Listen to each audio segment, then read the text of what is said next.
Since we recently talked about the possibility of doing a reboot of the 1995 film, I want to do a review of this iconic movie. On June 30th, 1995, was released what would be the best Power Rangers movie in history and which to this day has not yet been surpassed by any other movie of this franchise. In this channel we have talked several times about this movie, but we had never done a complete analysis, and today we are going to talk about the things that made it so legendary.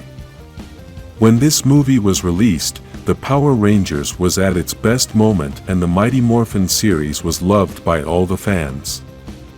At that time, television was very important, the internet was nothing like what we have now, and video games were not a competition either. The style of the Power Rangers was innovative at that time, and even though there were series with a similar style, for some reason the Power Rangers had a unique magic. All this fame helped the film a lot, as releasing a project of something that is not in its prime can be a tough gamble because you need an active audience that is interested in watching your project. This movie couldn't use the nostalgia advantage as the Power Rangers was just getting started, so this movie was a risk and no one knew it was going to become the best movie ever, until now. Even though this movie is not part of the canon, which means it has nothing to do with the story of the series, still, they were able to use all the elements that the series had and only changed a few things. Those changes were very effective as they managed to improve things that the series didn't do very well, and, in this movie, they did it much better. The first thing they did was change the style, as we all know that the series has a pretty clean style, with a lot of silly comedy and the stories were not that dangerous. However, the movie had a very dark style, the Rangers were in real danger of being defeated, and there was very little comedy. All of this we could see throughout the movie, and we are going to analyze this part by part. Starting with the logo, and although many people do not understand the importance of a logo, I must tell you that this is the beginning of the image of any project. The logo must transmit the style that the project will have, and that is why, if we make a comparison between the logo of the series and the logo of the movie, we can see that the style is very different. The logo of the series has many colors, and it is bright, however, the logo of the movie is dark and has only one color with a metallic style. This showed us from the beginning that the movie was not going to be the same as the series, but it was going to be darker, serious, and with a different drama. We also got to see a change of villain, but the best part was the way they put aside the villains we already knew. Ivan Ooze came in a forceful way, seized the throne, and proclaimed himself as the boss. He was not afraid of Rita and Lord Zed, he even defeated them easily, but the most impressive thing is that he treated them like useless toys. It was this level of power that started the movie feeling dark and filled the fans with fear. We were used to Lord Zed being a very scary and powerful villain, but seeing that Ivan was able to defeat him effortlessly, we felt concerned for the lives of the Rangers. Then, this villain did what no one had ever accomplished.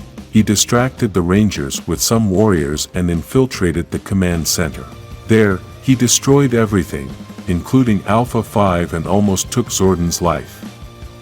This was the second step in making the level of darkness in the movie worse, as we were now having our emotions destroyed by seeing our greatest mentor being destroyed in such a way.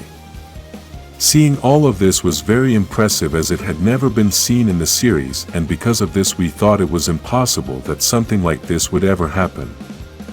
Because of all this destruction, the Rangers lose their powers, and here comes the third level of darkness.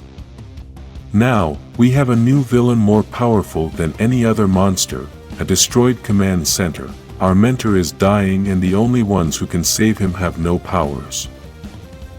This is a work of art, a story that took us into a real problem, a very difficult situation to solve in which we felt the Rangers were in real danger. This is a very dark story in which our heroes have been almost defeated and are in the worst moment of their lives as Rangers. This was the key to this movie being the best in the entire history of the franchise, and this is exactly what they need to learn in order to create another successful Power Rangers movie. Now let's analyze the action that was in the whole movie, and this is a very important part as the Power Rangers should have a lot of action. Something we love about this fantasy universe is the battles, as this is exactly what we look forward to the most at every moment, and these fights must be creative. This was exactly what we got in this movie, several fights spread throughout the story with different enemies, and each of these fights was more difficult than the previous one. Only 15 minutes had passed when the first battle started, and this was very important for the success of this story. Basically, the movie started with a lot of action, and we can say that this was a great fight in which we could see some great weapons, excellent movements, and spectacular poses. Then, the Rangers had another battle against the Tenga Warriors, and in this fight the Rangers had no more powers. Because of this, they started to lose the fight, so that we started to feel the real danger. These monsters were very strong, and the Rangers could have lost their lives. They also had a short battle against a dinosaur skeleton, an action-packed moment in which the Rangers could already start to demonstrate their new ninjetti powers. The last battle was against the stone monsters guarding the great power, as the other battle was with the Zords. This fight against these stone monsters was one of the best, as they were very strong enemies and the Rangers had to be very creative to destroy them. In this fight we could see a lot of teamwork and many excellent moves since they had no weapons. Let's talk about the details that made this film stand on a higher level, because details are always important for any project. The first thing I should point out is that even though the movie is not canon, they were still able to use the mighty Morphin music, and this has been one of the best themes of the franchise. This music is so motivating that when you play it in any fight, it makes us feel very excited, and this raises the energy level.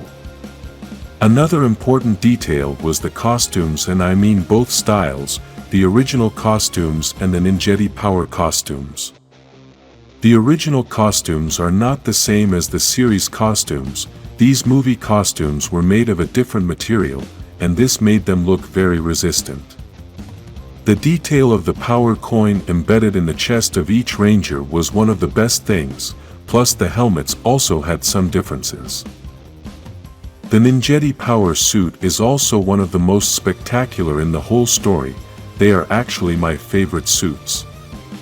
This ninja style changed a bit the entire style of the movie and gave us several exciting moments. Another important detail was the transformations, and we could see 3 different transformations. First, we saw the main Morphin, which was also a little different from what we were used to in the series. Then, we saw the transformation of the ninjetti powers, which was with a lot of glitter and magic. The last transformation for me was the most exciting, and it was when the Rangers managed to obtain the great power. The music they used was excellent, and the way they made the transition was also very successful. This movie had a very emotional ending, starting with the destruction of the villain and then brought tears to our eyes with the resurrection of Zordon. This movie was a work of art, with very few flaws overall and everything positive that a Power Rangers movie should have.